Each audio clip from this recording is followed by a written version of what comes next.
Okay, then I'm going to call this meeting to order now that our city attorney made his way in. Just like to pick on him, that's all. Okay, you ready? Okay, I'm going to call this meeting to order. Roll call, please. Mayor Hurtado. Present. Vice Mayor Davila is excused. Councilmember Avalos is excused. Councilmember Barron. Present. Councilmember Rios. Present. City Treasurer De La Paz. Present. City Manager Houston. Present. City Attorney Salinas. Present. Meeting compensation disclosure pursuant to Government Code Section 54952.3. Disclosure of compensation for meeting attendance by city council members is $790 monthly regardless of the amount of meetings. Okay, item number 1.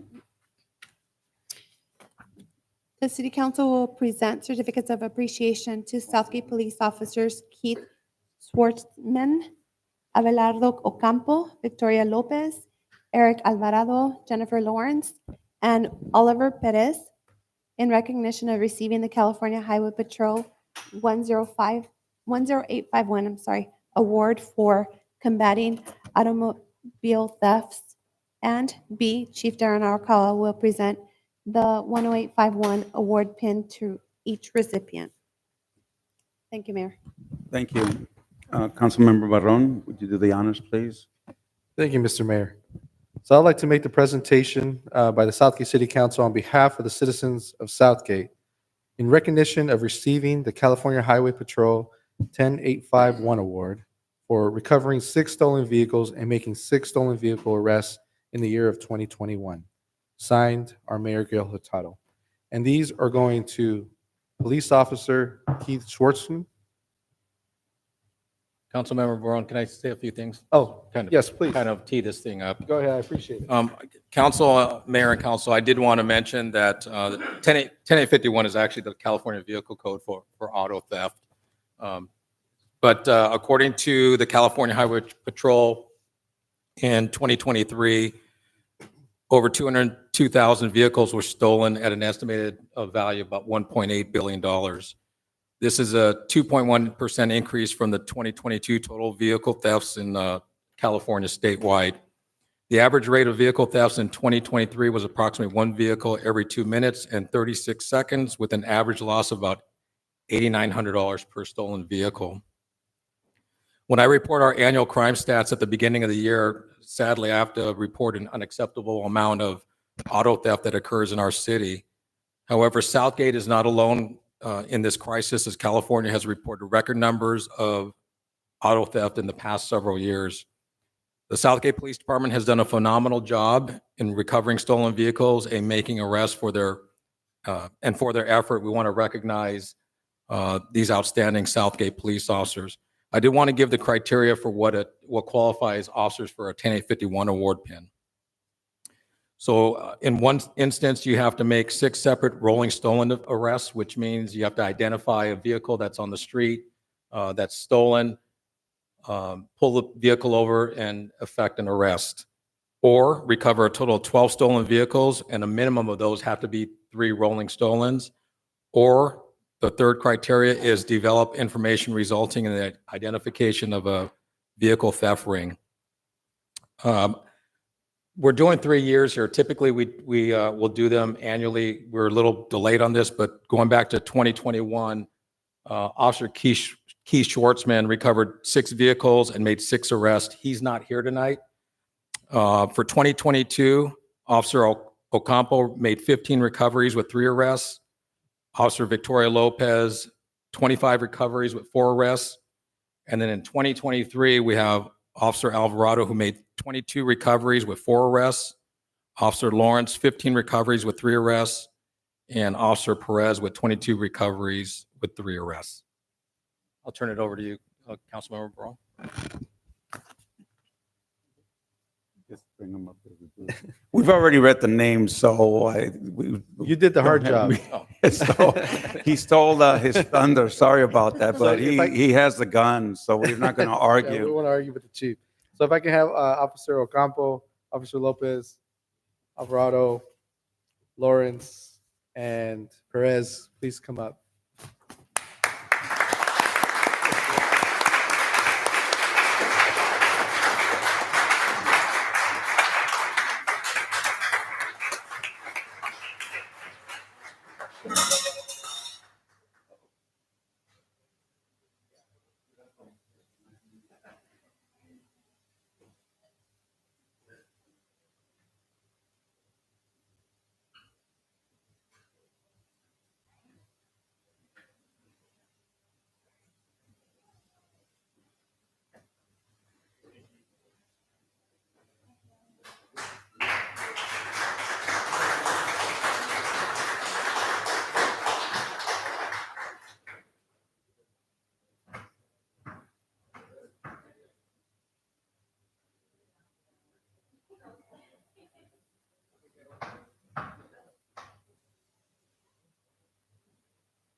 Just want to say thank you, officers, for because stolen vehicles, as we all know, creates a disruptions in families' lives. Not to mention, people feel violated when you take your cars, and the costs associated with missing work or whatever, or impoundment. So it's really a hardship sometimes for folks that are struggling. So we really appreciate your effort, your good work, and helping, assisting our community to find these culprits that are responsible for that. And I know in this Southeast cities, right, Police Chief, I mean, this is a hub, and I know Huntington Park has had high, and right around this area, they just seems to be targeting a lot of cars. So thank you for the excellent work.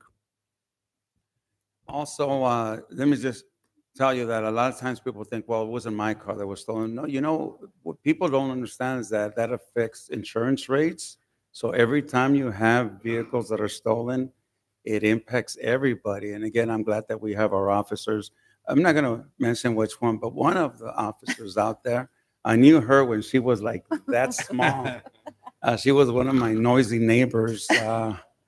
I'm kidding. I think they're giving it away which one it is, so I'll let them say which one. But again, thank you for what you do for our city and our community. Thank you so much. Okay, item number 2. The City Council will present certificates of appreciation to Southgate Police Detective Georgina Vargas and Southgate Police Officer Bridget Crum in recognition for receiving the 2023 MAD Award. Thank you. And this one, Councilmember Rios, will you do the honors? The chief tee it up for us. Okay. Thank you, Mayor and council members. Neither of the officers are here tonight, but I do want to publicly recognize them for their work. Mothers Against Drunk Driving is focused on one goal, and that's ending impaired driving for good. So since their founding, MAD has served as a lifeline for thousands of victims and survivors of drunk driving fatalities. And fatalities has, in fact, been cut in half since their inception. A part of their mission is to recognize the Southern California police officers and deputies who do their part to identify and remove drunk drivers from the roads in Los Angeles County. MAD works tirelessly to support victims at no charge, advocate for stronger laws, and create a future of no more victims. A person's life is forever changed following a drunk or drug driving car crash, and many victims and survivors are left without work, not knowing what to do or where to turn. So that's where MAD and law enforcement step in. This year's recipients of the awards are Officer Georgina Vargas, who made 44 arrests, and this was her second consecutive year receiving the award, and Officer Crum, who made 27 arrests, which is pretty significant considering they're patrol officers that handle a lot of other calls, during the course of their shift. I've seen some of the officers this past year when we went that made 225 arrests, but they're exclusively assigned to a traffic division where that's their goal, is to go out there and look for drunk drivers. So I applaud our officers for doing the job that they do. I know that over the years, you've received notifications about fatalities in this community. And we've done a remarkable job of holding people accountable, especially when you get the ones that are extremely tragic where a driver's been arrested 3 or 4 times. But we have been able to work with the district attorney on getting multiple charges filed and significant time attached to these convictions. So again, I applaud the work of the Southgate police officers. They do their very best to keep this community safe, and I expect more of that to happen this year. And we'll be back here next year recognizing more officers for the 10851 award and the MAD award. So thank you. Thank you, Chief. And on behalf of the City of Southgate, we'd like to present the certificate of appreciation presented by the Southgate City Council on behalf of the citizens of the Southgate to Police Detective Georgina Vargas in recognition for you receiving the 2023 MAD Award for her 44 driving under the influence arrest, signed by Mayor Gil Hurtado. Is she here? Let's give her applause anyways. Yeah, that's good work. Keeping our streets safe. The next certificate of appreciation is presented by the Southgate City Council on behalf of the citizens of Southgate to Police Officer Bridget Crum in recognition for receiving the 2023 MAT Award for her 27 driving under the influence arrests. So on behalf of the mayor.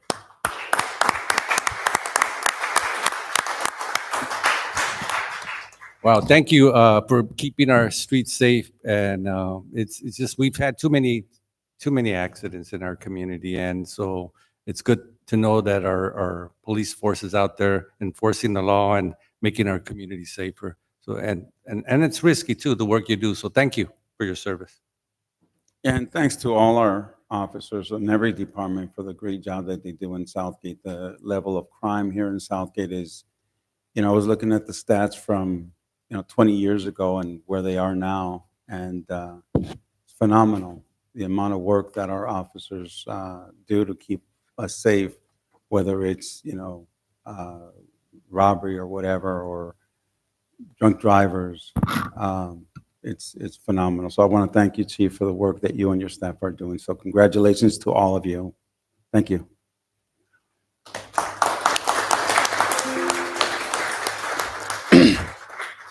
And we came prepared to take pictures and stuff, and they're not here, so that's okay. All right, next item. The City Council will consider receiving and filing the list of new and promoted full-time employees hired or promoted during the month of June 2024. Okay, who's teeing this off? Oh, here you go. Good evening, Mayor and council members. Today we have the wonderful pleasure to introduce to you 6 new and promoted employees. And to kick that off, I'll turn it over to Meredith. Community Development starts off first. Thank you. Good evening, Mayor and members of council. I have a senior planner to introduce to you and to the public. His name is Rodrigo Palayo. He's actually he's born in the region. He was born in Artesia, city of Artesia. He grew up in city of Huntington Park. He actually graduated from Huntington Park High School. He's been a resident of Huntington Park and Southgate. He received his degree, his associate's degree in architecture from Cerritos College, and then his bachelor's in architecture from Woodbury University. He started his career volunteering for city planning 12 years ago, and 12 years later, he's our senior planner. So he must have liked it. Prior to coming here, he worked for the city of Huntington Park, Pasadena, South El Monte, and Bell. I really look forward to working with him. I've already assigned many projects to him, most of the big ones and controversial ones, like Amazon, and of course OMP. So he's taken that under his belt. He's still smiling, so. He's still smiling. So I told you he must have really liked planning. So I really look forward to working with him and also supporting his professional growth here in our city. Awesome. I'd like to introduce Rodrigo Palayo. Thank you, Meredith. Good evening, Honorable Mayor and council members. It's a pleasure to join the Southgate team. As Meredith explained, I am a native in the region, and I don't have many words besides the fact that I'm excited to contribute to the growth of the city and the community. That's all. Thank you. Welcome aboard.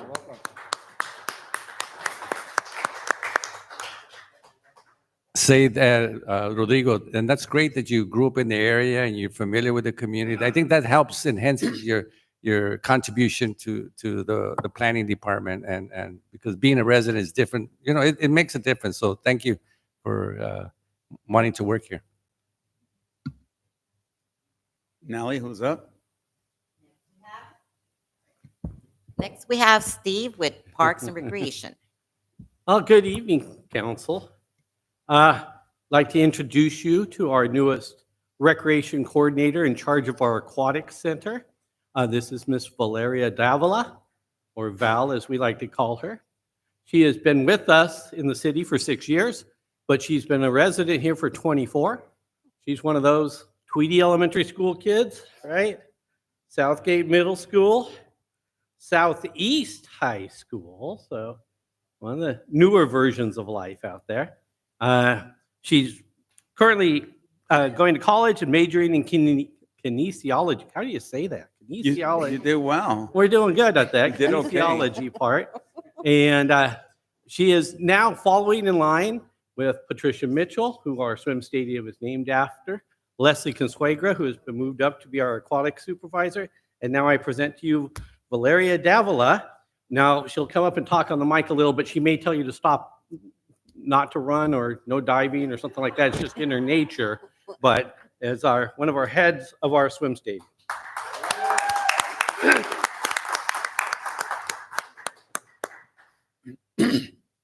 Yes. Testing. Okay. Honorable Mayor and Councilman, it's been an honor and it's been a privilege. Like Steve said, I'm 24, just turned 24 last year, and I've been a resident for the city of Southgate for as long as I can remember. I started off at Tweedy Elementary School, established in 2005, and made my way up all the way to Southeast High School. I've been going to the parks ever since I can remember, and it's always been a privilege, and I've always liked working for the city. I started in 2018. Immediately after I graduated high school, I knew that there was an opportunity becoming a lifeguard. I started off as a lifeguard. I made my way up to water safety instructor, and then I became senior guard, and then I became aquatic specialist, and then luckily I've had the privilege to be your new aquatics coordinator. So I'm just happy to be here and hopefully to be that change that you guys are looking for. And thank you so much for this opportunity. Welcome aboard. Right. As, Val, I'll just like to take this moment to apologize for my daughters. They've been there all summer long, diving in from the wrong places. But you're right. Our park is a special place. It's I think one of the main reasons why I'm sitting up here is because of the impact of having that such a beautiful open space to be able to be a kid and just run around and play. So really, I see why that would happen. But thank you for your commitment to our community, and thank you for being here.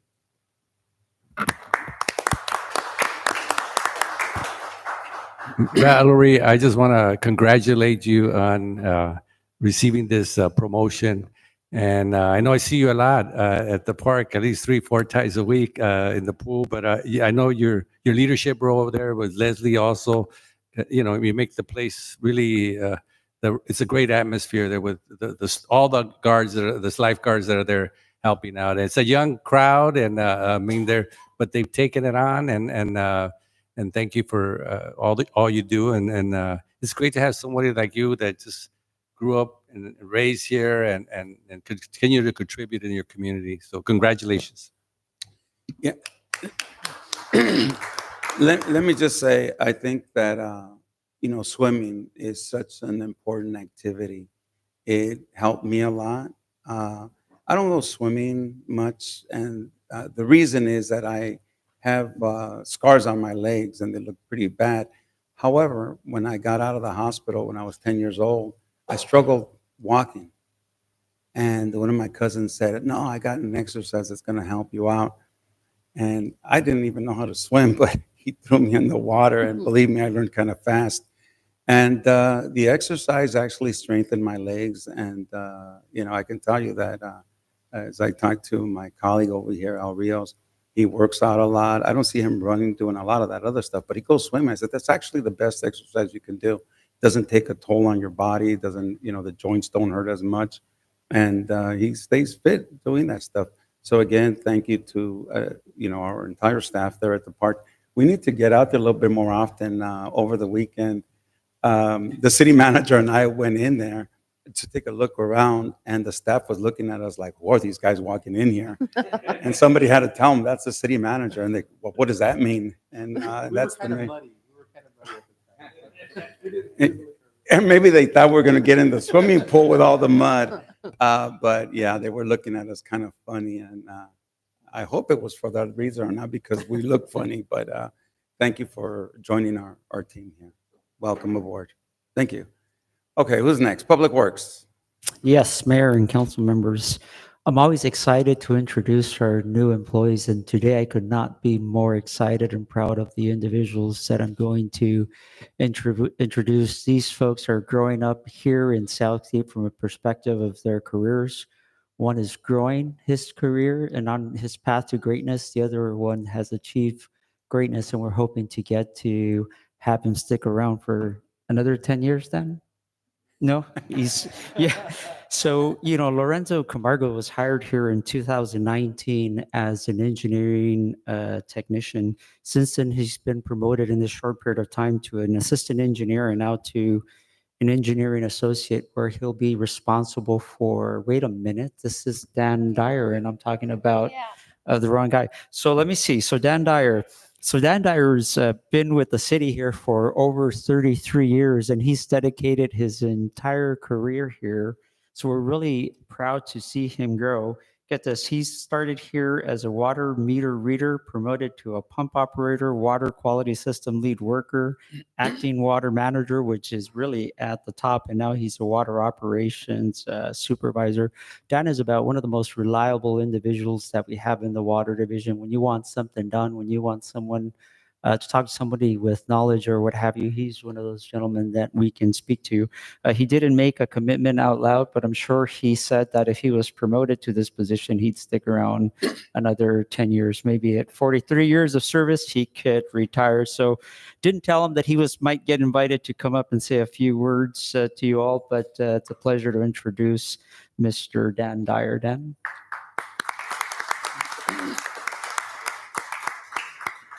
Go. Can you push the button, please? The red button. Okay, this makes it even worse. But I really do appreciate the opportunity, and I've worked here a long time, and I really appreciate the atmosphere here, because it starts with the people up front and the people around here. It's more like a family, and we just love coming to work. Thank you A for lot of what you improvements do. for the city. Oh, I don't know about 10. If I live that long, I'll be here. Dan, Yeah, we did Dan- not get a yes or Dan, no. before you go, look, normally I go through staff. I don't give direction, but this time I got to give you direction. Can you make sure that the softballs that we hit over into the area get thrown back? My girls from the softball team hit so many over that wall. And they're saying, how are we going to get them, coach? I said, oh, I know a guy out there that will throw them over. So just make sure. But look, on the serious side, I think our water operations is doing a phenomenal job.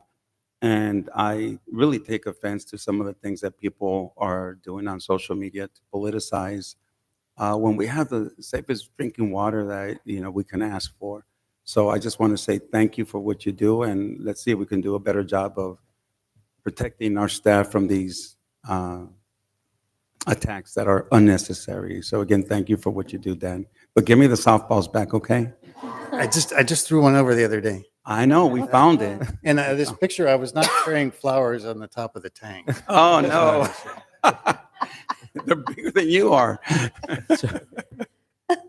So we All did right. not get a firm commitment on the 10 years, but we also didn't get a no. We So didn't get a no. we'll work on him. So That's a step. next gentleman that I started introducing earlier is Mr. Lorenzo Camargo. So he started here in the city in 2019, where he was started as an engineering technician and promoted in a short period of time to assistant engineer and to associate engineer. Now in his position, what he's basically done is started here, learned kind of from bottom up, from the counter to engineering support to as an assistant leading some smaller programs, now getting up to an associate. And not only being able to be a project manager, he's now a father of twins in the process. And so we're seeing him grow here, and he's got his EIT and is on his way to get his professional engineering license, already passed the 8-hour, which is absolutely fascinating. So it's really great to have Lorenzo here and see him grow. Lorenzo is just kind of one of the staples of our department, just our go-to guy. Anything that needs to be done at that level of engineering, he's a guy that we depend on, whereas before he was being trained, now he's becoming the trainer. And so we're looking forward to continuing to work with him here. Very impressive qualifications from a bachelor's degree actually in biology, which is why we have him in stormwater, but he has a master's degree in environmental engineering. So in his spare time, he enjoys, aside from being a father of twins, he enjoys staying home and spending time with the family. Mr. Lorenzo, coming up. And I did forget to mention, we're getting a 30-year commitment for Mr. Lorenzo, so. Yes. All right, there we go. All right. Well, I want to say, just thank you for allowing me to grow here. As obviously you could see, I growed in my personal life. Now I have twins. I went from being a single person living with my parents to getting married, buying a house, and now my twins. So I really appreciate the team that we have here. Thank you. Thank you. And I'll tell you what, and when I was going to high school, everybody thought I was going to be an engineer because I was real good in numbers. And when I attended UCLA, I went to the section where the engineers were at. I hope things changed a lot, but the people were just so boring. And then I walked over to where the social studies were at, and I saw party animals. I said, that's where I want to be. So I had to change direction. But I see a smile on your face, which means things must have changed. So, but again, thanks for coming aboard. And I can see why you're smiling. You have two beautiful kids up there. So congratulations on that. And thank you for coming to Southgate. Thank you.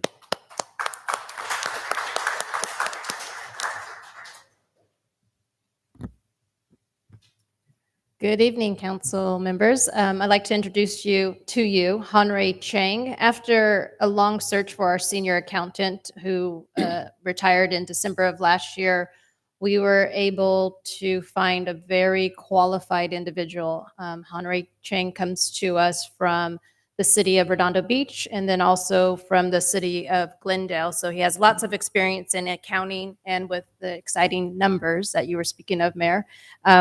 So what I'd like to say about Hanrei is with his wealth of experience and knowledge, he has a AA degree from Santa Barbara Community College, a BA degree in economics and accounting from the University of Santa Barbara, and then also from Cal State University Northridge, he has his master's in public administration. In his spare time, Hanrei is an avid tennis player. He likes hiking and camping and scuba diver, I believe. Yes, scuba diving. And then also he's a family man as well. So we are excited in the Administrative Services Department to bring such a talented individual in and help us with our accounting and budget and auditing. So we welcome Hanrei to the city of Southgate.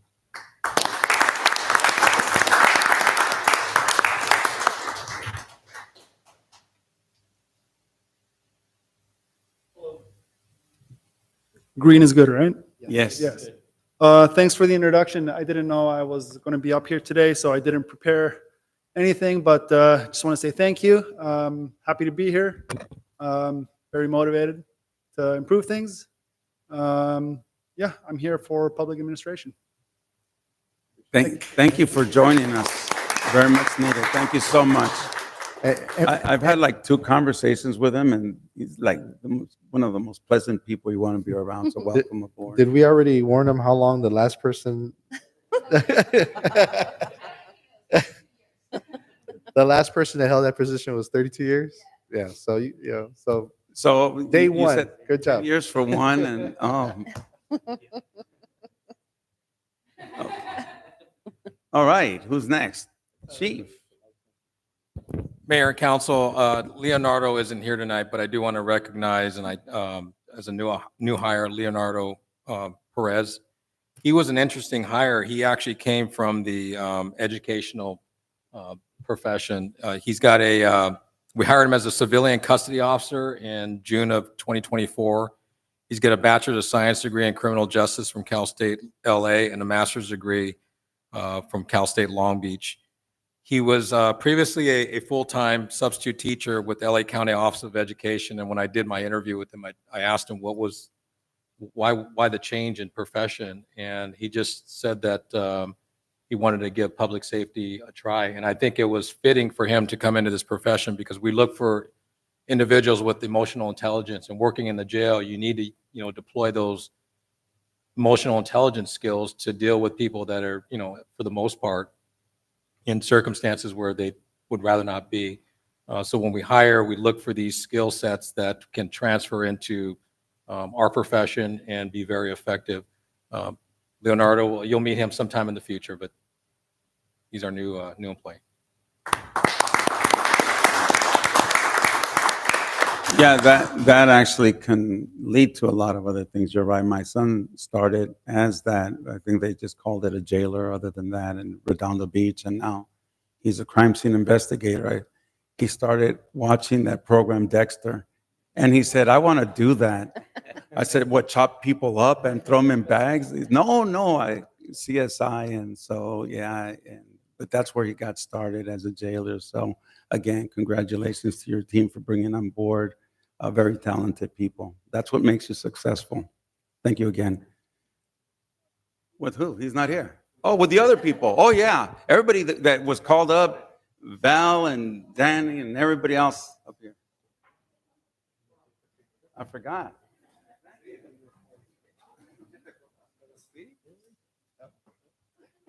Get a picture. No me pedí por nada.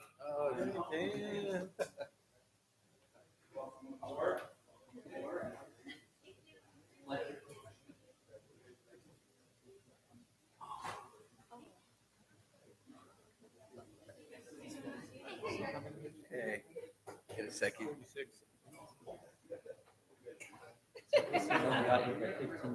What? Posey's only got you like 15 minutes. Nah.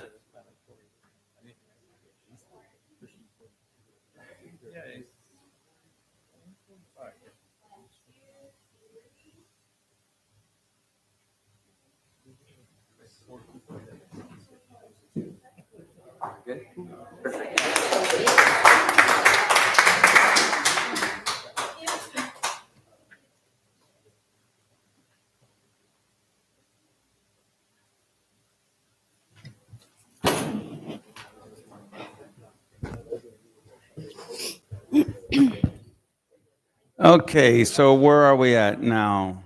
Whoa. Let me kick it back a little bit. Moving on to closed session. We're in closed session now. Okay, can you read that into the record, please? Item number 1, conference with legal counsel pending litigation pursuant to Government Code Section 54956.9A, 54954.9B3C. A, Eva Villalvinos versus City of Southgate. B, Raul A. Lara, Maria de Velazquez versus City of Southgate et al. C, Elsa Ruiz versus City of Southgate et al. Thank you, Mayor. Thank you. Any additional comments, Mr. City Attorney? Thank you, Mr. Mayor. Nothing at this time.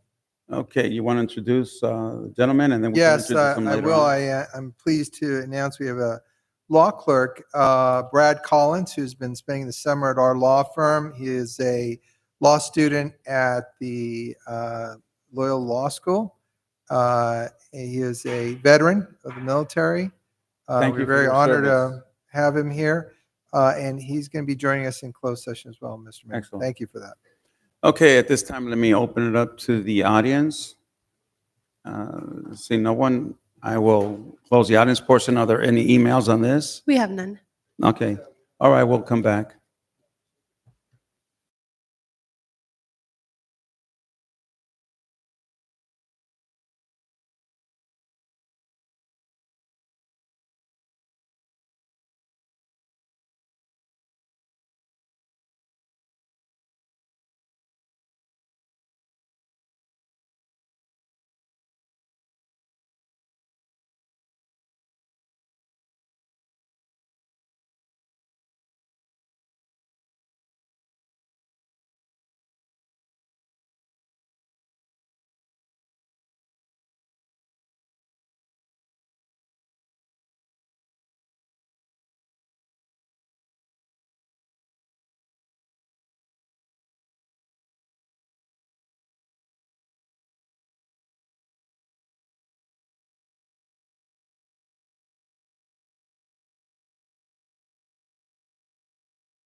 Say when.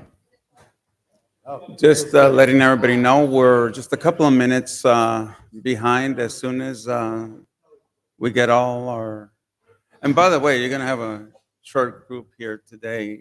Two of our council colleagues won't be here, so it's just three of us. Did you like it?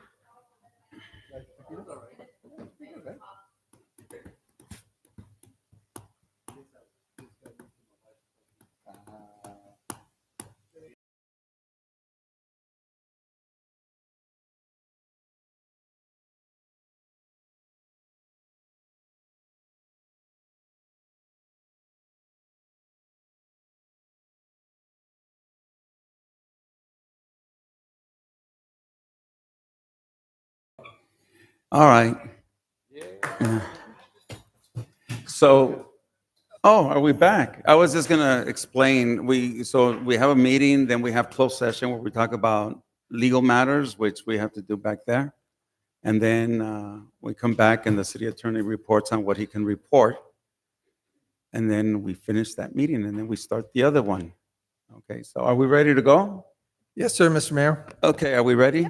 Okay, she's the one who actually runs the whole thing here. We're just here for our looks. That was supposed to be funny. And just for the people that are watching us on camera, just want to remind everybody that the camera makes us look bigger than we really are. So with that, Mr. City Attorney, you want to take it away? Thank you very much, Mr. Mayor. In closed session, the city council had a conference with legal counsel to discuss pending litigation. There were 3 cases discussed. The first of those 3 is a case entitled Elva Valdovinos versus City of Southgate. This involved an alleged injury to Ms. Valdovinos from a fall on a city sidewalk on a motion made by Mayor Hurtado and seconded by Councilmember Rios, and on a vote of 3-0, City Council approved a settlement. The settlement has not yet been finalized, and the amount will be disclosed consistent with the Brown Act. Item number 1B, Lara and Maria Velasquez versus City of Southgate. This is a car versus car accident involving one of the city's vehicles on a motion that was made by Mayor Hurtado and seconded by Councilmember Barone. And on a vote of 3-0, City Council authorized City Attorney's Office to defend that matter and the employee named in the case. And item 1C, Elsa Ruiz versus City of Southgate. This is a claim by a resident of the city who fell on a city sidewalk on a motion that was made by Mayor Hurtado and seconded by Councilmember Barone. The City Council also authorized the defense of that matter on a vote of 3-0. Council Member Avalos and Vice Mayor Davila are excused and did not participate in the closed session discussion. There were no other items that were discussed. Thank you very much, Mr. Mayor. That completes my report. Thank you. So if there's anybody in the audience that wishes to address the council on the items that were just discussed, please step up to the mic. Seeing that the glue on the seats is working, we're going to close the audience portion. And any comments to report? We have none, Mayor. Okay, good. Then I'll entertain a motion to adjourn that meeting. So moved. Go ahead and second it. Yeah. There we go. We're adjourned. Okay, so before we start the meeting, if anybody needs translation, we do have headsets in the back. And our fabulous Dina will do the translation. Okay. All right. So let me go ahead and call the meeting to order. Are you ready? Okay. So I call the meeting to order. Let's see who's doing Steve Costley, the invocation. And Nally, I guess you're doing the flag salute because it's supposed to be John Hamilton.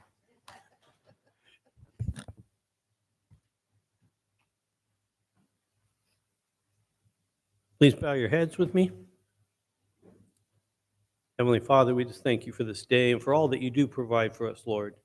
We ask, Lord, tonight that you give wisdom to our city council members and to our department heads and city management as they discuss the needs of the city today. We ask, Lord, for your protection on the employees of the city of Southgate, especially on our officers out in the field. And Lord, we just thank you for all that you do provide for us. In Jesus' name, amen. Amen. Please join me in the Pledge of Allegiance.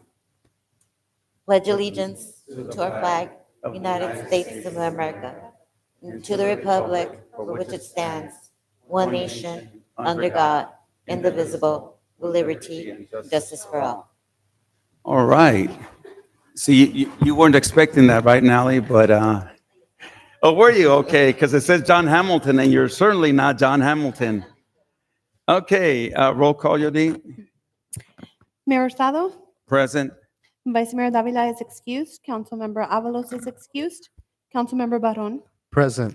Councilmember Rios, Present. City Treasurer De La Paz, Present. City Manager Houston, Present. City Attorney Salinas. I'm here. Thank you. Meeting compensation disclosure pursuant to Government Code Section 54956. Sorry, 54952.3, disclosure of compensation for meeting attendance by city council members, $790 monthly, regardless of the amount of meetings. Thank you, Mayor. Thank you. I have a bag of all kinds of stuff, and my wife says I'm like Mary Poppins. If you need something, I'll reach into the bag and it'll come out. And I guess my colleagues rely on me to, he needed a pen. So what was that? You want a beer? No, I don't have that in here. Okay, so item number one. Item number one is a public hearing. Following the conclusion of the public hearing, the city council will consider adopting a resolution ordering the levy and collection of assessments for fiscal year 24-25 for the parking and business improvement area known as the Tweedy Mile Business District business license as permitted by the Parking and Business Improvement Area Law of 1989, California Streets and Highways Code, Section 36500.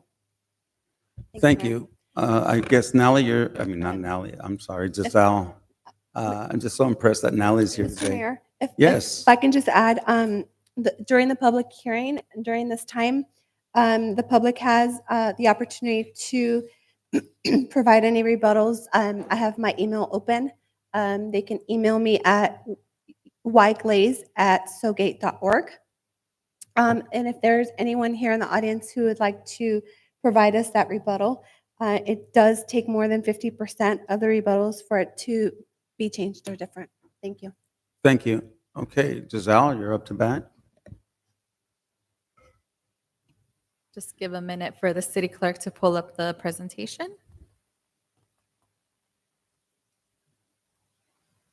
All right, so good evening, Mayor and City Council members. I'm here with an item that's here on an annual basis, and this is just a protocol that we have to do for state law in order to collect the city levy and collect assessments for the Business Improvement District. Next slide. So this is the map of the Business Improvement District on Tweedy Boulevard, and this has been in place since 1971. There has been no change to the area, and this is called the Business Improvement District area that we'll be referencing throughout the presentation. And so the law states that the funds that are collected with this state tax can only be used for the following purposes, which are A, for the decoration of the public place, which you have seen the Christmas decorations along Tweedy Boulevard, the promotion of public events, which are to take place in the area, or for the general promotion of retail trade activities in the area. And in the past, you have seen the This is Tweedy Mile marketing campaign that we did. We've done a video shoot, as well as photography and social media posts that have all been to promote the Tweedy Mile Business Improvement District. And this is the fee schedule that, again, has not changed this year or since 1971. And the total that each business license pays is regarding the receipt that the earnings that they have at the end of the year. So as you can see in the chart, someone can pay as little as $15, and the max cannot exceed $400 for this additional tax on their business license. And this is just a little overview of how the process works every year. On June 3rd, the Tweedy Mile Advisory Board reviewed and approved the annual report, which was attached to this agenda bill, the staff report. And then the City Council adopted the resolution of intent to levy assessments at the council meeting of June 25th.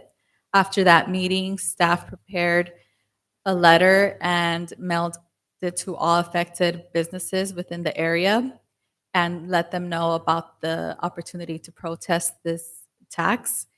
And that's where we are today, July 23rd, at the public hearing to receive public testimony.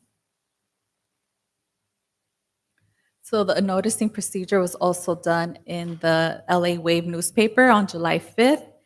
And something that was asked in the past was a frequently asked document to help people better understand what the assessment is, because sometimes you just get a letter and you read it and you don't really understand it. So we did prepare a document in English and Spanish that broke down that what the bid is, if the fee has changed, and how to protest it. And again, this letter was mailed to all affected businesses on the Tweedy Mile Business Improvement District. So at the conclusion of this public hearing, the City Council will tabulate any written or verbal protest regarding the assessment. If the assessments are 50% or greater of the total proposed assessments, then the fees will not be collected just for the upcoming year. This is just for this year that we're having this public hearing. And if there are no majority protests, then the council may adopt the resolution to approve the levy and collect the assessments for this next fiscal year. And that concludes my presentation. I'm available for questions, and the city clerk will read any protests that we have received. Okay, and I think something that's really important that needs to be pointed out, that the guidelines on a business improvement district are not set by me, are not set by the council, not set, they're in the League of California Cities. And so sometimes when the Tweedy Mile wants to spend money in a certain area that's not in here, it's not allowed. And sometimes that can turn into some contentious conversations. But again, we refer them to what a business improvement district is. It's not up to us to allow you to do something that's not allowed by the guidelines. And this is statewide. It's not set by us. It's not by a county. It's by the state of California. So at this time, are there any protests? Anybody in the audience that's here to add that? It seems like no, so I'm going to close that part. Do we have any? Yes, Mayor, I did receive 2 emails. We have Amit Kumar Surachandra Bhagat, owner of Southern Motel and La Siesta Inn at 9720 and 9706 Long Beach Boulevard, respectively request the immediate removal of both properties from Tweedy Mile boundaries. Having paid fees on Tweedy Mile for over 30 years without benefiting from its services, Bhagat emphasizes that neither motel has been impacted financially or operationally by the district. He urges the city of Southgate to review records promptly, seize all associated fees, and ensure both properties are excluded from the Tweedy Mile. And then we received a rebuttal from Mr. Mario Dominguez urging the city council to redirect funds from the Tweedy Mile Business District to the Parks and Recreation Department. And that's That's it. it? Okay, so 2 real quick points, and I'll let the city attorney chime in, but my understanding from this is that if you have a certain amount of businesses, we don't take a request for removal from an individual business. The entire district is part of it. So if the majority are still wanting to stay on it, then those businesses still have to stay on it, even though they wish to be removed.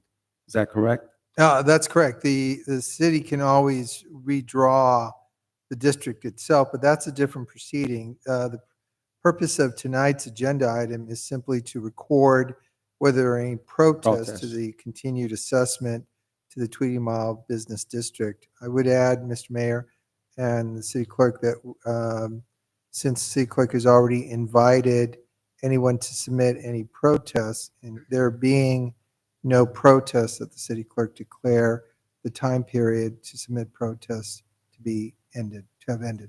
Okay, that'll be the action. Well, that's So for the that's city it. clerk to announce. Right.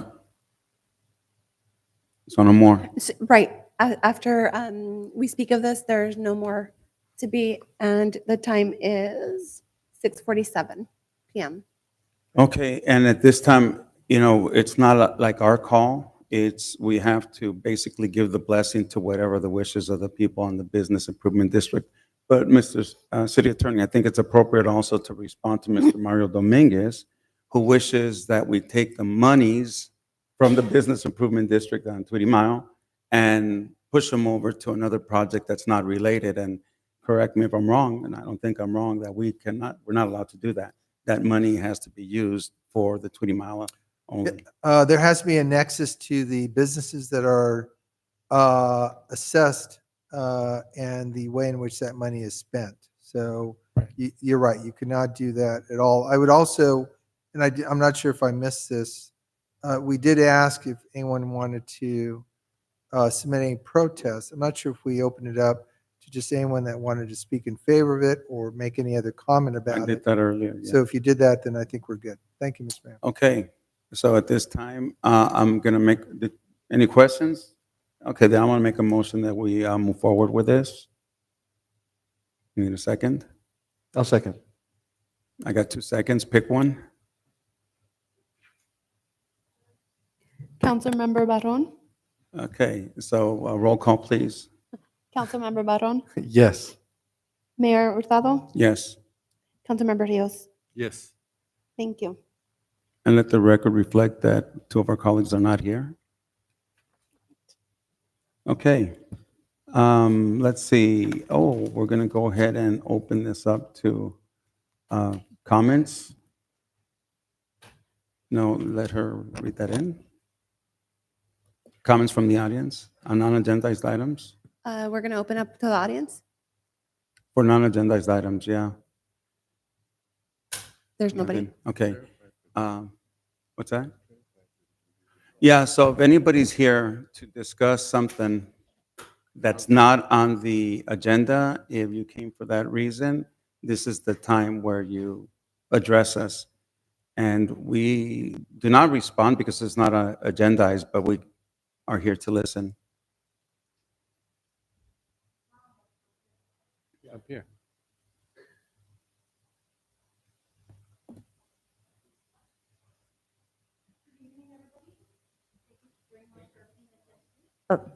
Thank you, everybody, for everything that you guys do here. I'm just here again to ban those fireworks. I mean, I know if we ban the fireworks, we're going to lose a lot of money, the city, but there's other things that we could do, especially the ones that are driving really fast on the streets and the ones that are throwing trash all over the whole city. And yeah, I'm just here again just to try to ban those fireworks. So hopefully, maybe next year, no fireworks in Southgate. 'Cause it has caused a lot of lack of sleep. And they're illegal fireworks. And then another thing I want to mention about the parking lots. When the cars are parked both ways, it's really, really hard, especially when you're backing out. A couple of years ago, we had only one side parked. So I'm just here to see if you guys could make it. I'm sorry, I'm nervous here. You're doing real well. Is this on San Juan or which street are you talking about? I'm just talking about the streets now. Now both streets the cars are parked. Okay. Couple of years it was only one on the resident streets. It was only one side. For example, Monday you only could park on the front of my house, the front part, and then Tuesday you will exchange. I don't know if you remember that. Yeah, the reason I asked that is because years ago, San Juan was always one side of the street you couldn't park on, and I thought that's what you were referring to. Well, I'm just talking about all the streets. Yeah, you're talking about street sweeping. Yes, Yeah, street by that's, street, that's a yes. different thing. Okay. That's mostly it. So hopefully we could ban those fireworks and, yep, that's it. Thank you for your So comment. thank you very much. Thank you. Do you want to state your name and your address so that we have it for the record? And by the way, when we ask for that, it's still an option. It'd be nice to have it, but no one is obligated to tell us your name or address. Okay. My name is Hilda Cabrera. It's 9735 San Juan Avenue. Okay. Thank you very much. Have a nice evening. Thank you, you too. Okay, see no one else that forward. I'm going to close the audience portion. Okay, any comments? We have one email received from Mr. Mario Dominguez. He states that he attended the Parks and Recreation Commission meeting expecting the city to begin updating the Parks Master Plan, but he was informed by Mr. Cusley that insufficient staff would delay the process until Ms. Tina returns. Despite urging Mr. Cusley since November 2022, the Parks Master Plan has not yet been placed on the agenda. As of August, Mr. Dominguez criticizes the city council and city manager for their delays and disorganization, stating that crucial city business is being stalled. He calls for immediate action to hire necessary support. Thank you, Mr. Mayor. Is that it? No other. Okay, let's go around the room. Let's go with Arturo this time. Go ahead, Arturo. Yeah, Mayor, thank you for the opportunity. I'd like to do a CIP update for you all. If we can get the PowerPoint presentation.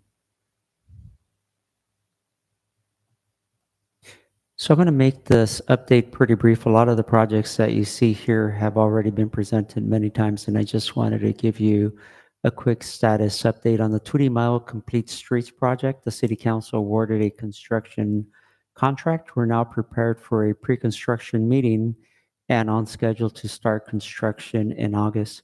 We still don't know the exact date, but we will get that from the contractor as soon as he submits his schedule. And we are including the shorter construction duration for that schedule.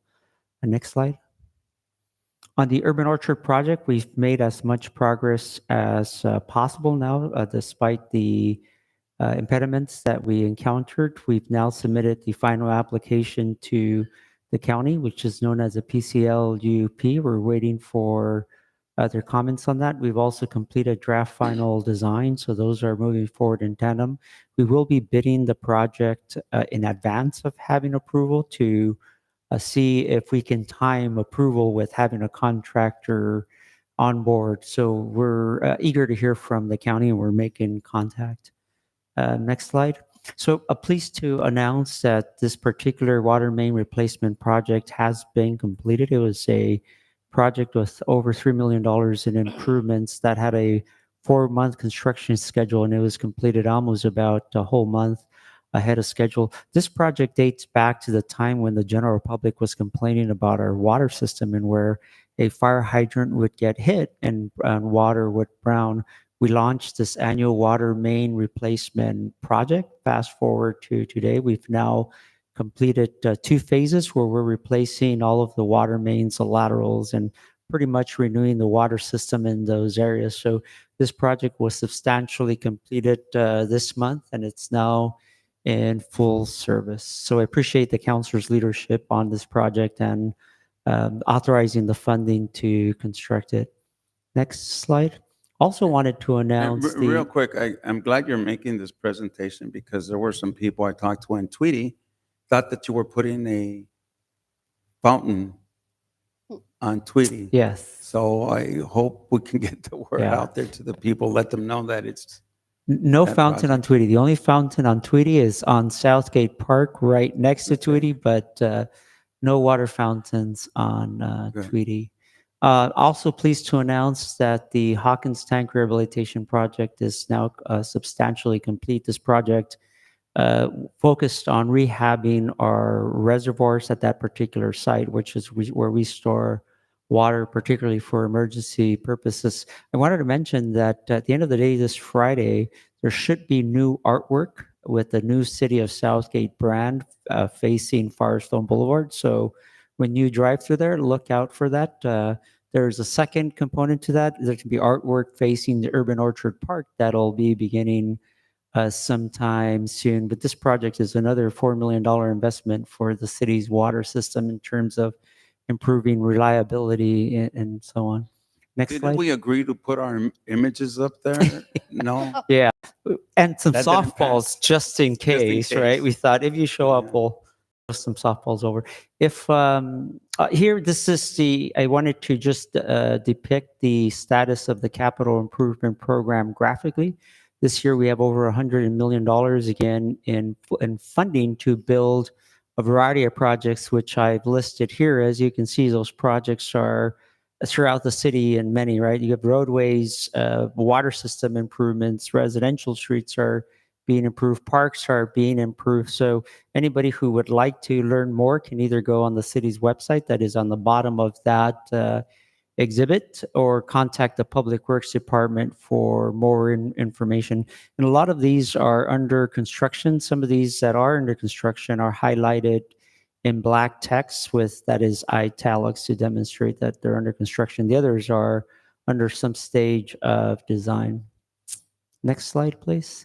And then just finally, I did want to highlight one of our maintenance programs. This is depicting the status of the tree maintenance program citywide. We're on an annual 4-year cycle. What is shown in pink is all of the area of the city that has been completed. And for those of you that don't recognize the city in this format, basically the east half of the city has been completed in terms of tree trimming. We're starting now on the phases that are shown there in yellow. So that number 1 zone there, that is south of Tweedy and the city limit. And then it borders, I believe, Alexandria on one end and Long Beach on the other. So we just started work in that area. We'll be completing that within the next couple of months. Then we'll be moving over to the area highlighted and noted as number 2 along Long Beach Boulevard, southern, maybe that's Tweedy there, and the railroad on the north side and Alameda to the west. So we're making a lot of progress. A lot of residents call about this program. And after this year, we'll just be ready to go with the last phase of that. And also wanted to mention that we're pretty close to completing the implementation of our tree, a specialized tree maintenance project, and where we were removing a number of trees that could potentially represent a hazard or a safety issue in a storm condition. So we've done a lot of progress, and I believe we've seen the positive results of that. Thank you. Thank you for that presentation. Steve Costley? Well, good evening again, council. I'll let Yodi turn on ours. I usually talk, but I thought for once July's been a very busy month, so why don't we just show you?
Busy month at Southgate.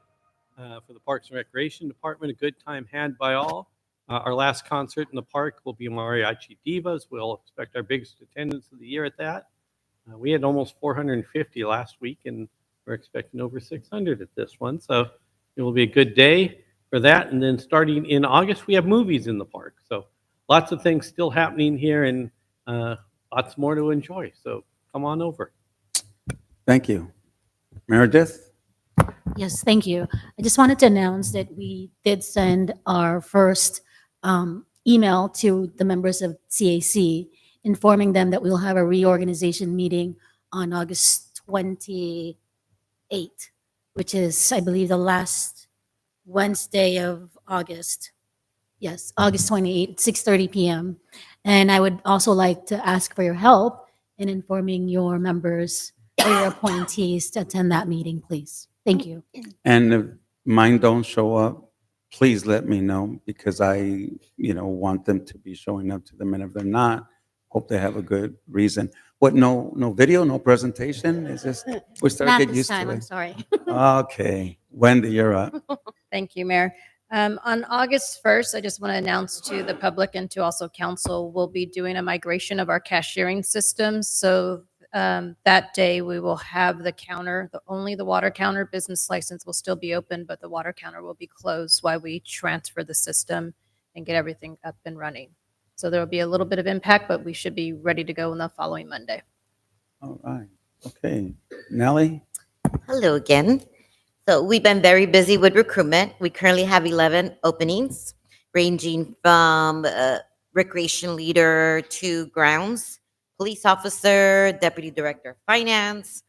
So positions are always being posted. So go to our City of Southgate website under jobs. They'll take you to our government jobs site, and that's how you apply. Thank you. Thank you, Nellie. Chief? Want to announce 2 weeks from today on August 6th, on Tuesday, it's National Night Out. And we have a number of service providers and some nonprofits, and our department will be out in front of the police department from 6 to 8. So I invite the council. I know that Lieutenant Camacho sent out an email today inviting council members. And last year it was a very well-attended event. I think we have just shy of 30 booths out that'll be out there, and it'll be a great day to get out and get the neighbors to know each other and talk about crime. And this is not just an event in Southgate, it's nationwide. So I strongly encourage residents to come out. And that's all I have. Thank you. City Manager? Certainly. Want to, obviously, as Steve showed and the chief just highlighted, a lot of events go on in the summer.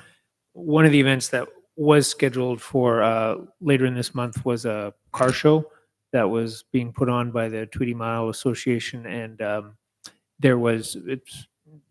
it's the responsibility of that group to put on the show, but we do try to support it as best we can, and we do want to have successful shows when the park's being used, as well as enough revenue from these type of events for, in this case, the Tweedy Mile Association to make money and not lose money. There are a lot of expenses to put on these kind of events. And so we've been working together with the group as, I think, good partners. And in March, the plan for the event was having trouble getting enough signups. It was extended to April. We had just more struggle. Gave a third opportunity for this July to have this event go on. And in a mutual discussion with the representatives from the group and Steve Cossey, myself, we determined we just didn't have enough to make the show successful. We want to make sure there's no loss of funds for the group, that everybody who's there feels like there's enough cars and enough attendees. But we're really focused on making things successful for the next time around, which would be next March. So it's unfortunate it's been canceled, but it was a mutual decision, and we've pledged to work tighter together to see if we can really help that group have a successful March car show. And apologize to everyone who's looking forward to the July event. I just wanted to clarify. Thank you. And I'm thankful that you made that comment, because again, on social media, what's being said is something that's completely not true. And that kind of sort of escalates as elections are coming around to attack people for something that's not true. And your explanation is good. But I think that you were going to mention your car show.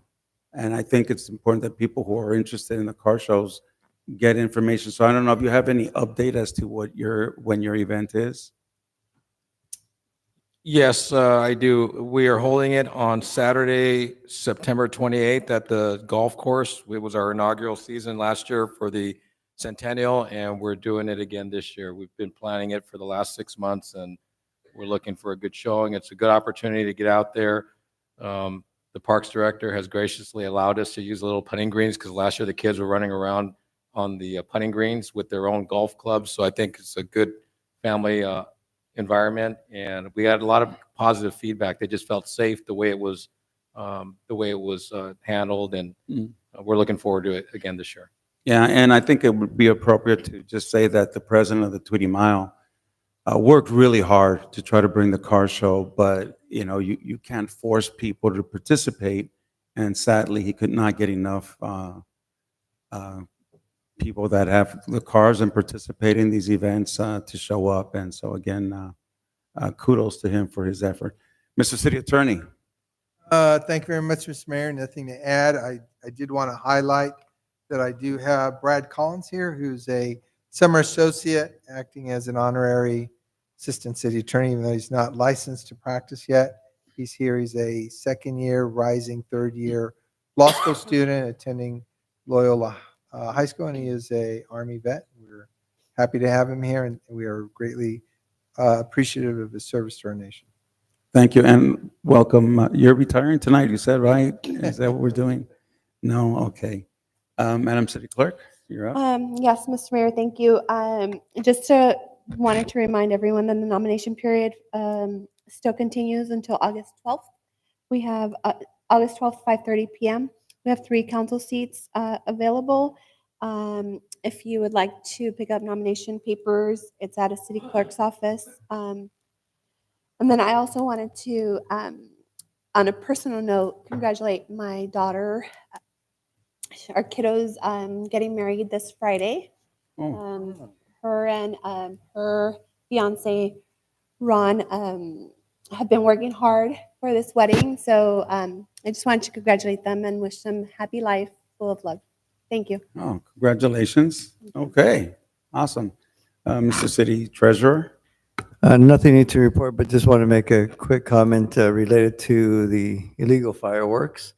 I think, if it's not possible in the near future to ban fireworks due to some of the nonprofits being able to raise funds for their programs, I think it's possible for us to consider as we approach the next 4th of July, utilizing drones like the City of Manteca, Ventura Police Department, all utilize drones this time around to be able to, film and capture those that were utilizing illegal fireworks and mailed them their fines. So they were able to capture them in the act on video, facial recognition or whatever other technology, and issued citations based on that. So as they move forward into the next year, they expect a reduction in illegal fireworks, knowing that there's an eye in the sky now and you never know where they're located. So that's going to be a big deterrent after this year. So I think it's an option that we should consider as we go into the next year, and maybe putting a couple of drones in the air and doing something similar. So maybe probing on how they did it and how effective it was and the lessons learned from their experience this time might be useful for us to learn from that. That's all I have for today. Very good points. Okay, let me go to Mr. El Rios. Thank you, Mayor, and thank you folks that are here present today for your involvement here in city and all the good work that you do as residents and representatives of agencies. Brief report. I just want to follow up on a couple items related to, I know Truba, I've talked to the folks over there on Truba side. You've done all the street pavement. They're really happy with that. But Truba, the street they're kind of saying, when is that going to happen? Is that going to happen? Or because that's the main thorough street. I mean, you got all the side streets there, but is that going to happen, Arturo? Or Councilmember Rios, the city has a 5-year CIP for street resurfacing under which we're being guided. and we're also limited to budget, right, in terms of what we can do. What we've done in the west side of the city, we've basically invested 3 years of the city's funds for roadway improvements, and we're now moving on to other areas of the city.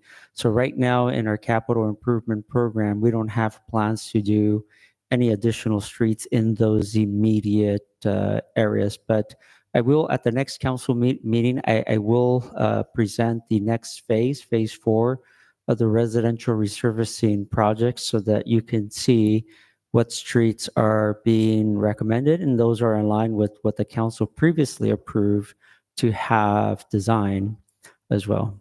Okay, thank you for that.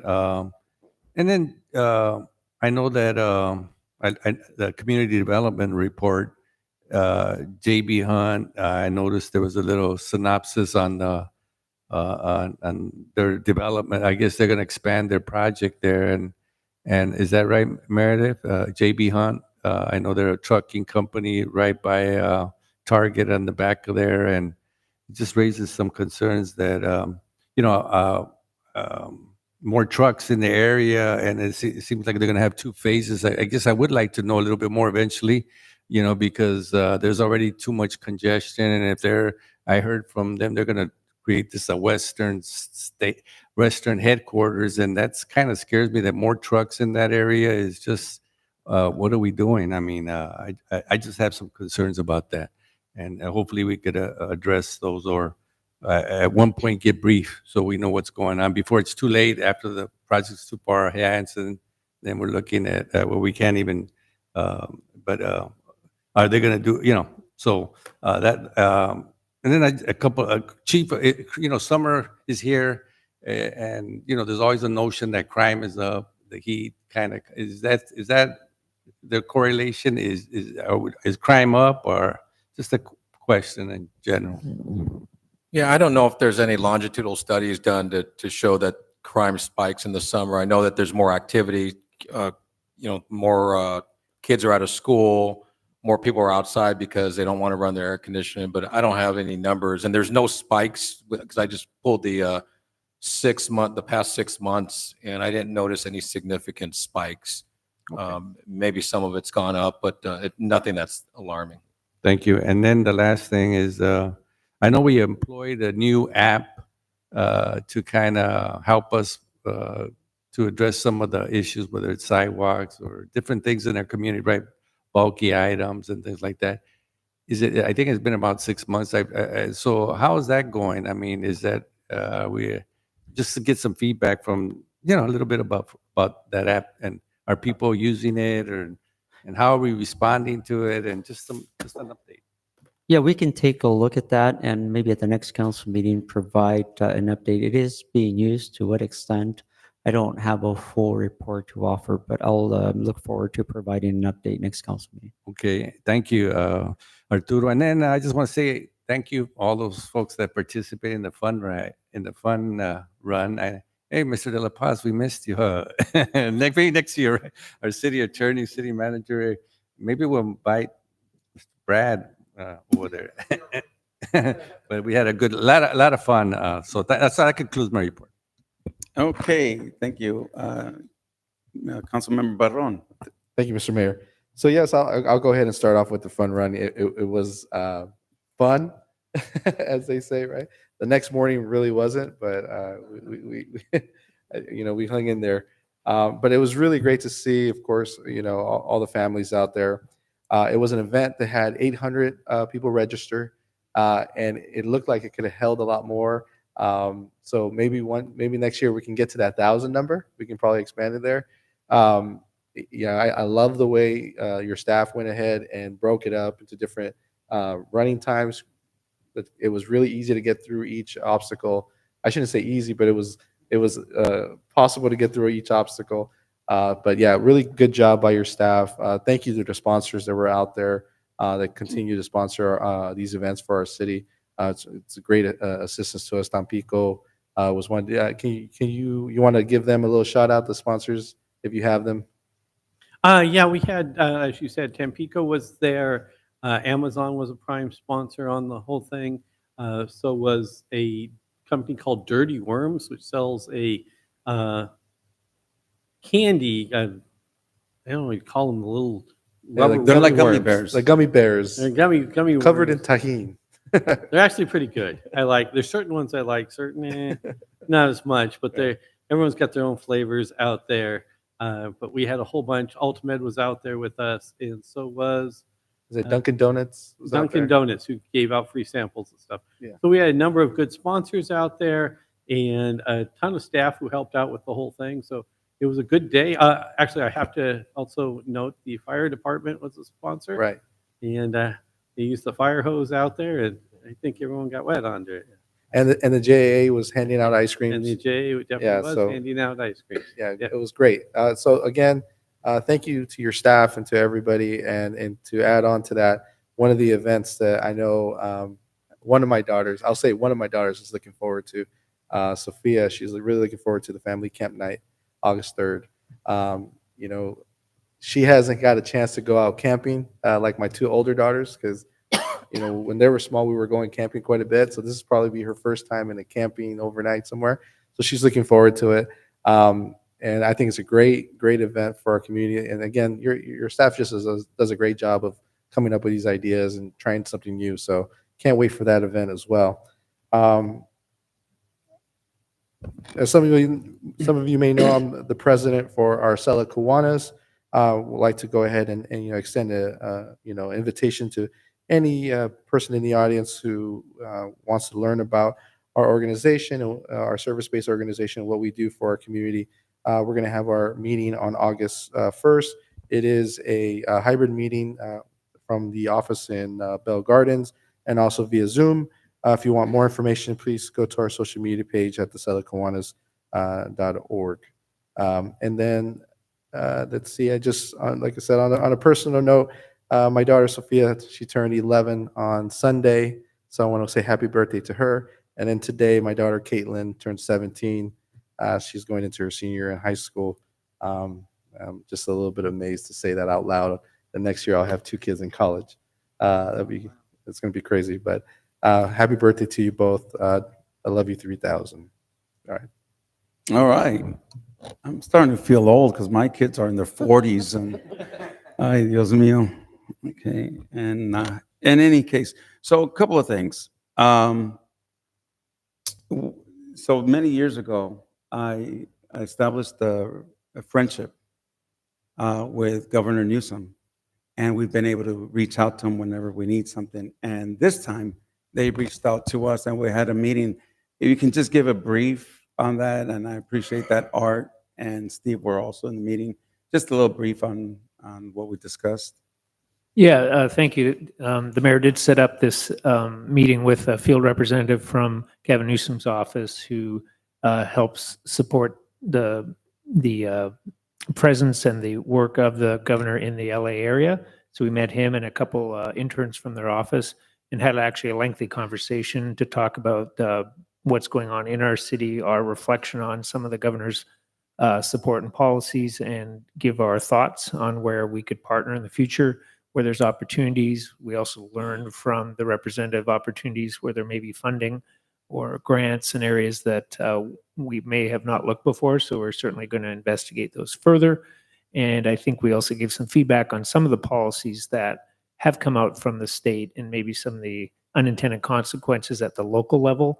And it was, I think, a good conversation of both of us learning how the other part of the government's work, and also built a little bridge for future working together.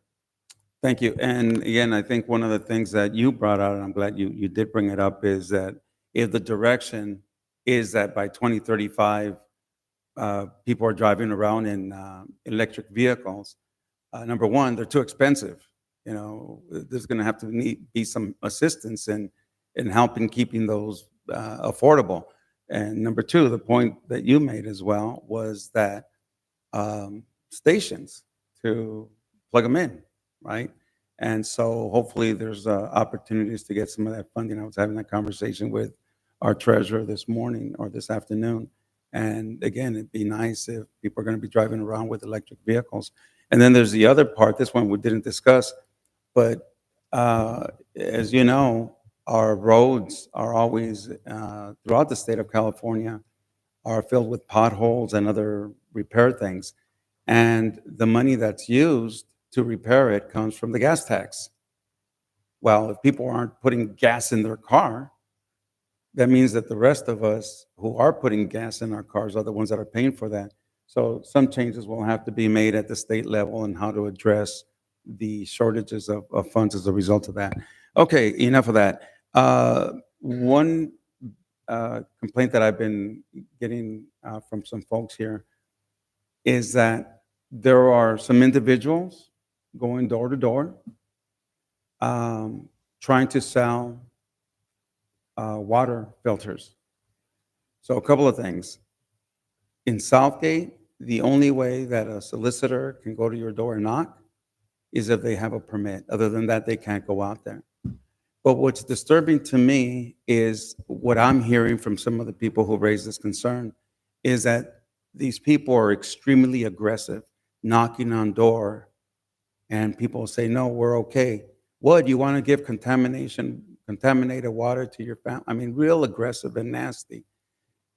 The reality is that the water that you get at home is safe to drink. If you want to get a filtration system, you're welcome to do that. But these people who are out there knocking on people's doors do not have permit. Okay, until they get a permit from the city, they shouldn't be knocking on your door. So again, if somebody is out there doing that, you should try to report them. And I don't know what steps we've taken because I know we talked about it. Do you have any information that you can add? Certainly, Mayor. Yeah, this is certainly a concern. We always want to protect our residents from getting scared with false accusations or false information. And all our city water is tested thoroughly and regularly to meet state regulations, and it does. We do have our social media folks reaching out to the water department to educate folks, film some of our testing processes, showcase all the steps that are taken so there could be more knowledge, and you'll see that come out in social media in the next short while. And I believe they also put out some information on solicitation, just explaining exactly what the mayor mentioned, that without a permit, these people are not following city regulations by bothering you at your home, and they shouldn't be doing that. We appreciate your patience, but also do know, again, the water's safe, it's tested, the requirements to test are extensive. We do it all the time, and we meet all the state requirements for safe water. Yeah, and the city of Southgate is just the city of Southgate. We don't set state law, but we have to adhere to it. The state of California passed a law that says that people that are parking within 20 feet of a corner where there's a crosswalk are in violation. We've not really taken any steps to follow that, but at some point we're going to have to do that. And I've talked to friends of mine just randomly, and none of them have heard of that. And I don't want to be in a position where we start giving citations out. So I would like to see if we can put something together to educate our community, because we're not in the business of just going out and giving citations.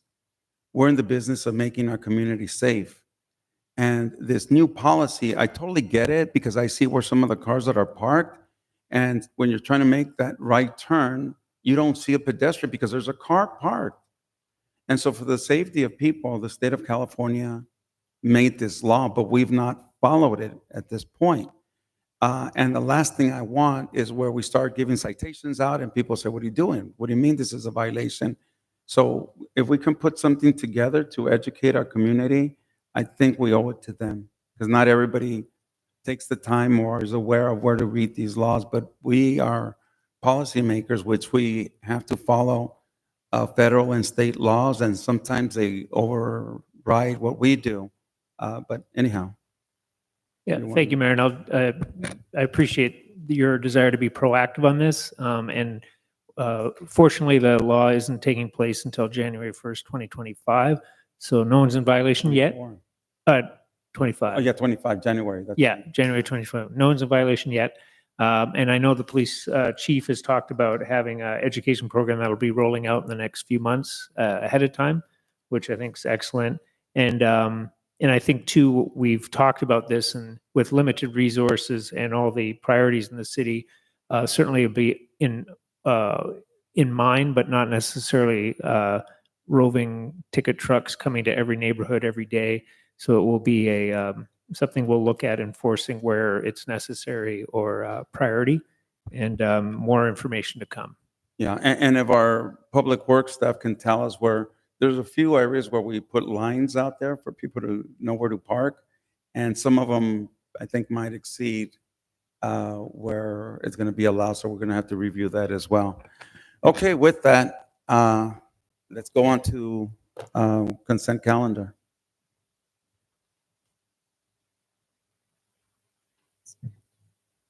Consent calendar, agenda items 2, 3, 4, 5, 6, 7, 8, 9, and 10 are consent calendar items. Thank you. Okay, we have a little bit of a situation, Mr. City Attorney.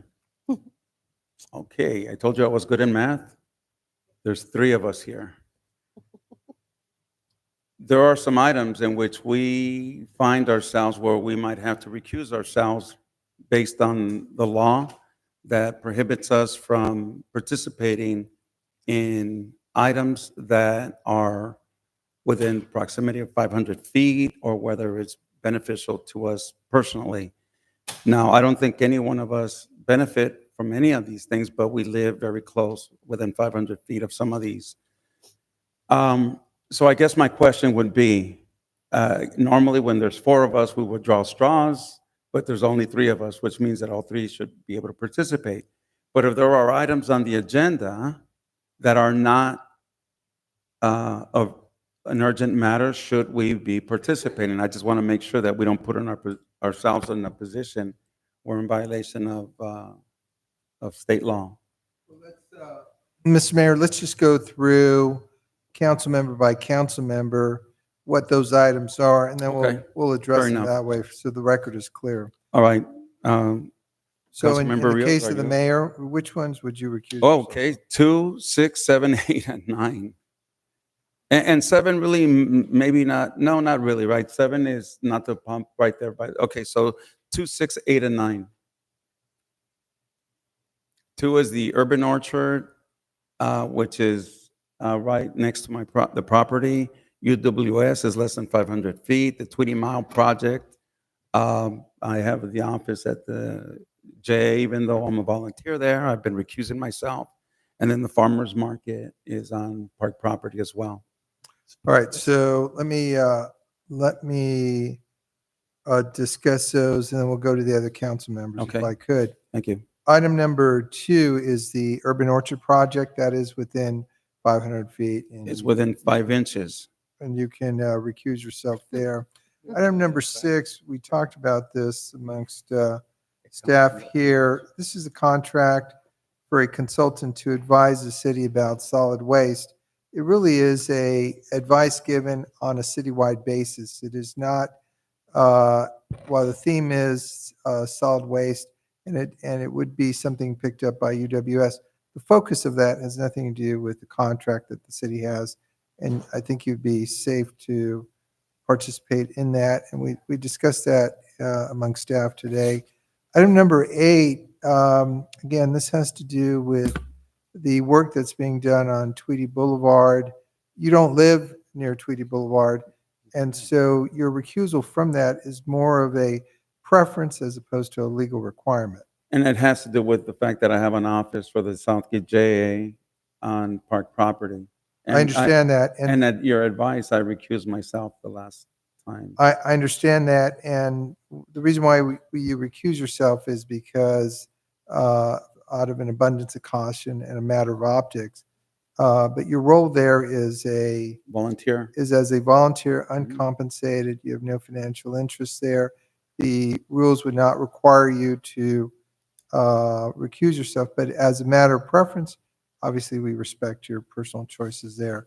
I think those relate to items 2, 6, 8. And Was there 9 another also. one? Item number 9. It's a farmer's market. It's a contract. Same concept. Yeah, It's the same concept yeah. there. the farmer's market is the approval of a contract with third-party vendor who would come to the city park, offer the ability to organize other vendors of homegrown or organically grown vegetables for the betterment of the community. There's no tie-in to you per se that's any different than the public generally. And therefore, other than the fact that it has a geographic location to a nonprofit organization there, I don't think that It's a choice. Okay, that's a choice so only of- item number 2 would be a problem? Is that? the only item number 2 would be a problem. Let's go to any of the other council members here. Anyone else? Well, I have a question, city attorney. So right now you're talking about me, item number 2. You're going to vote on the rest of them? Yeah, Okay. there's an okay. opportunity. it sounds Because like my it, yeah. question relates to that, and that is that if he's not voting, there's only 2. That doesn't consist of a majority, right? No. Well, we have a quorum right now because there's 3 of you.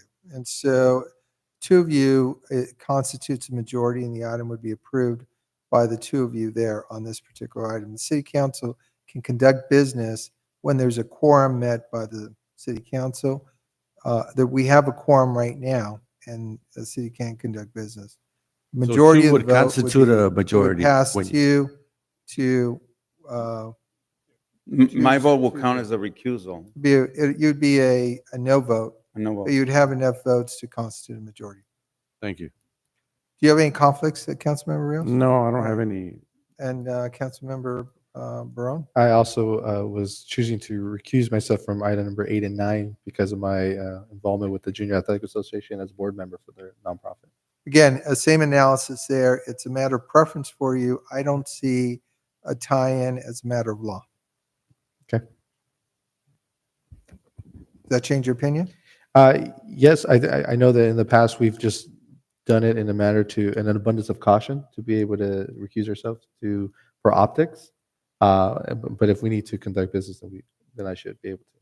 Yeah, and I think honestly, the way that this worked, if with the exception of item number 2 in the matter of Mayor Hurtado, but if all 3 of you said, "Hey, I don't feel comfortable on inviting these items," we would still do a random drawing because that's what they're required to do, and all 3 of you would vote.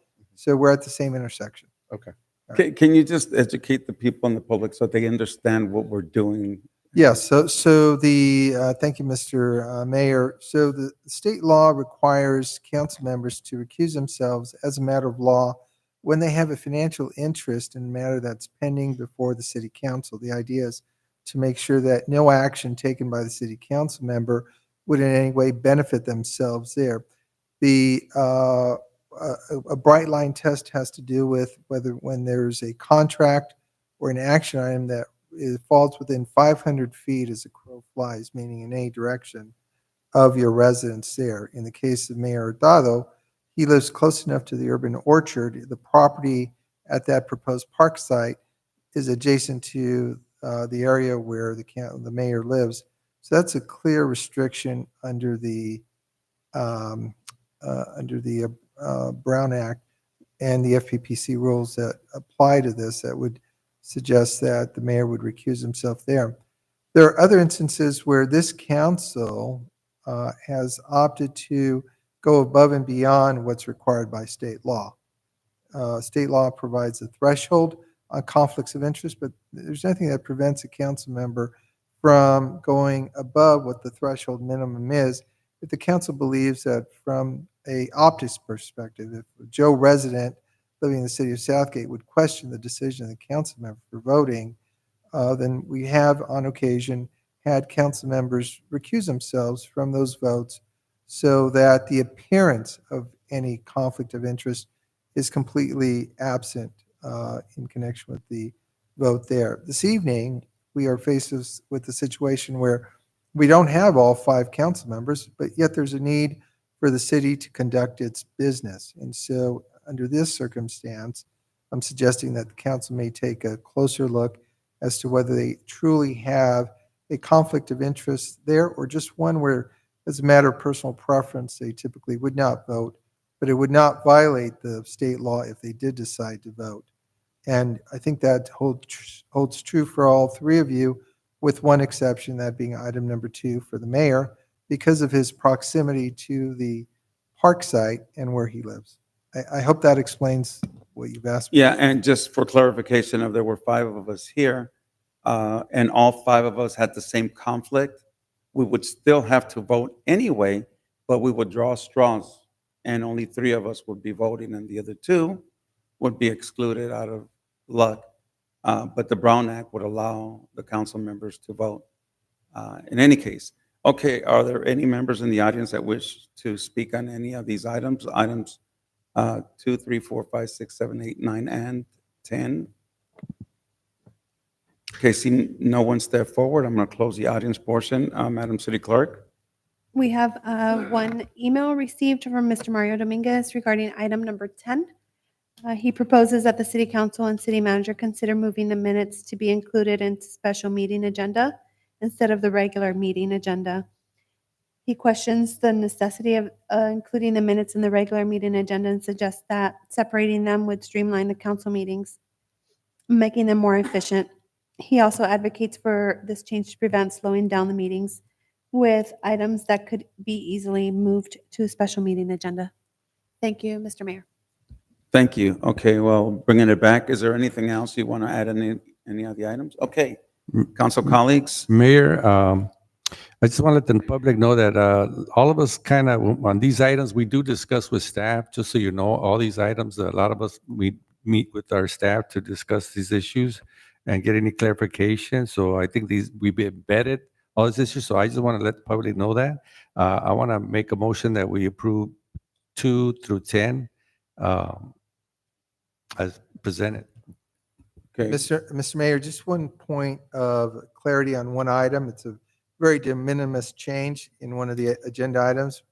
This has to do with item number 4, the resolution updating the consolidated salary schedule for full-time, part-time, and elected officials. There was a error in the amount that is being paid for the council members And treasurer. and treasurer. And the correct amount is $790. It was listed at $650, and wanted, out of abundance of caution, just to point that out to you. It's a de minimis change. It does not prevent you from voting on that matter here. Thank you. Thank you. And so we have a motion for through to 10. Is there a second? I would like to just, if I could, Mr. Mayor, just add a clarification for item number 6, if we can pull it just for just a question on it. You can ask. So we are, I want for the residents to understand is that we're paying a consultant. We're currently paying a consultant to verify that the waste hauler that we have a contract with is meeting the state requirements of SB 1384, right?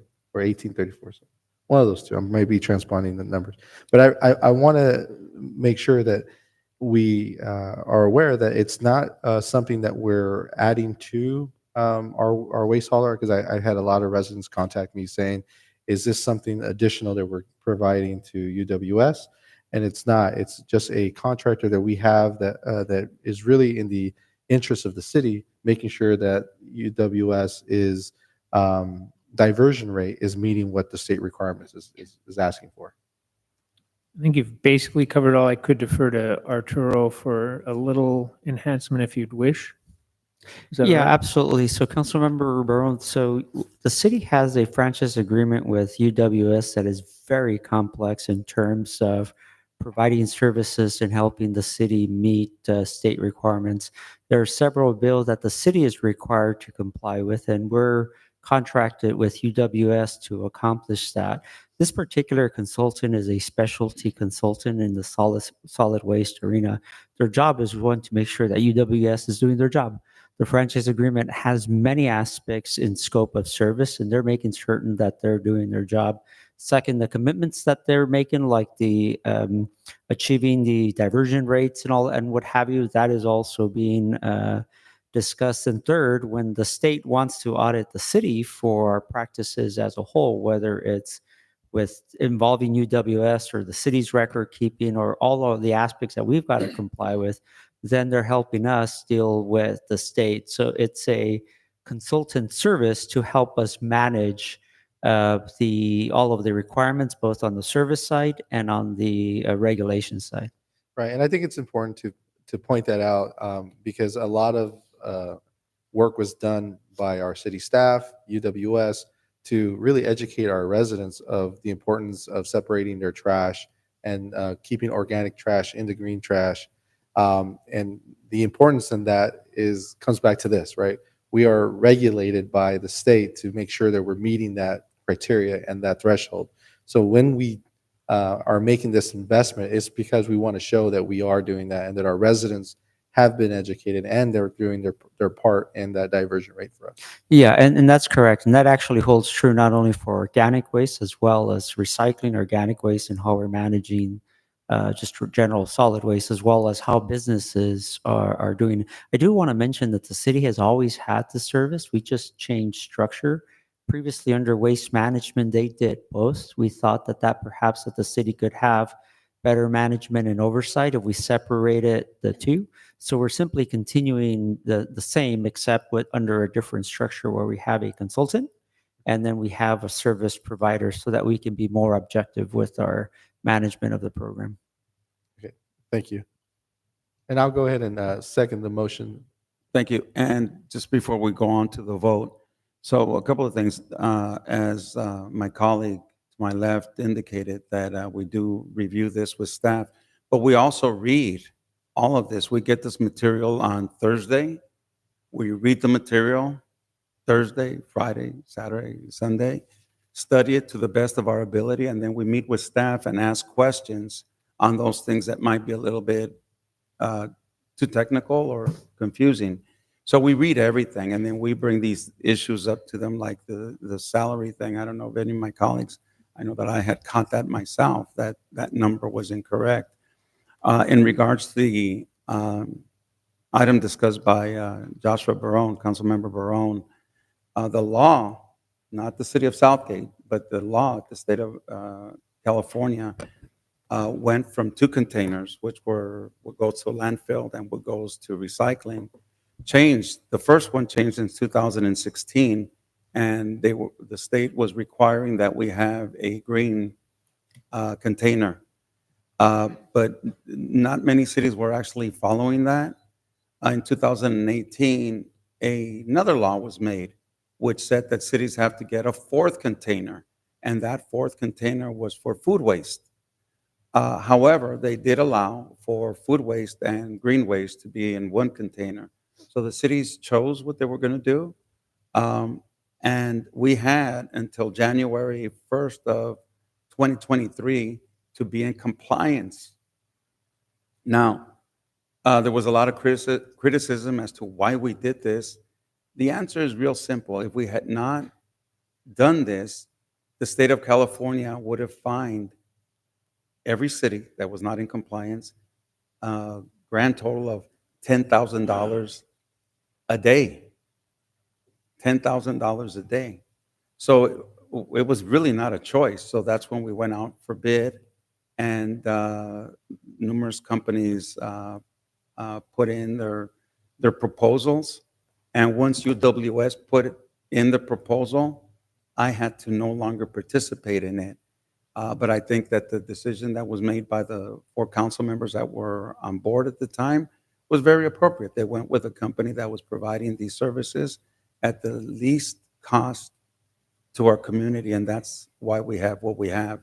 So it wasn't their choice. They didn't want to do this against anybody. They're not trying to take additional money from you, but it's a state law, it's a state requirement, and our staff did a great job of putting the information out, and the companies, all of them are amazing companies, but our council made a wise choice. Okay, so we have a motion. Yes, sir. Mr. Mayor, just again, watching out for your interest on item number 6, because it's derivative of the UWS contract, it will be an enforcement mechanism. If you were to vote no on that, that might be perceived as you're trying to favor UWS, which is close enough to your property that would fall within that time zone. So I'd like to have you reconsider your participation. I'm not going to participate. I was Great. planning on recusing myself. from Great. I that. just wanted to make sure. I've done that from the beginning. So yeah, the other 2 are through volunteer. The other two, one of them could be perceived that because my property is very close to the urban orchard, that my property value goes up.